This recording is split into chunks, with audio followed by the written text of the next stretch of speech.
Le propriétaire n'a pas répondu à nos appels. Pourtant, son projet fait polémique. Ce bâtiment agricole peut abriter 375 vaches lors de l'engraissage.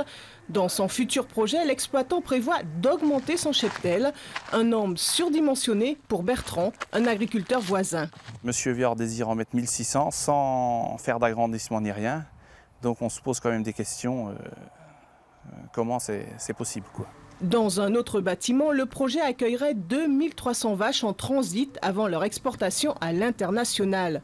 En tout, près de 4000 vaches devraient se trouver sur l'exploitation. Ça ne reflète pas réellement le modèle d'agriculture locale. Sachant qu'un élevage moyen en Saône-et-Loire, enfin, même dans le Charolais, c'est 70 à 80 vélages. Le premier bâtiment en activité provoque déjà des nuisances pour les riverains. Entre les va-et-vient des véhicules de transport, les odeurs dans les habitations, le risque de pollution avec la proximité des bâtiments vers la rivière de la Roue, l'inquiétude demeure. C'est de l'odeur parce que ça stagne sur la roue, ça nous prend la gorge, ça pique aux yeux. Et puis le gros bruit à 4 h du matin, vous voyez, ça tourne, les camions ils tournent un quart d'heure, 20 minutes avant de démarrer. Moi, j'en ai marre, et puis c'est tout. L'exploitant propose dans son dossier que les camions empruntent ce chemin situé sur une autre commune. Mais il faudrait l'élargir. Or, les terrains adjacents ne lui appartiennent pas.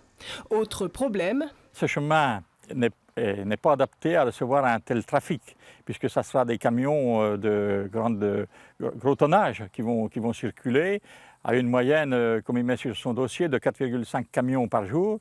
Alors, tout au long de l'année, ça fait quand même une quantité énorme. Les associations s'inquiètent de l'impact sur l'environnement et surtout du risque sanitaire.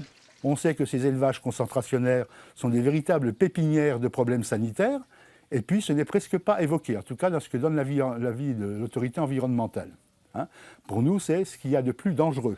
La direction régionale de l'environnement a donné un avis favorable à ce projet, malgré toutes les nuisances, et une enquête publique est en cours.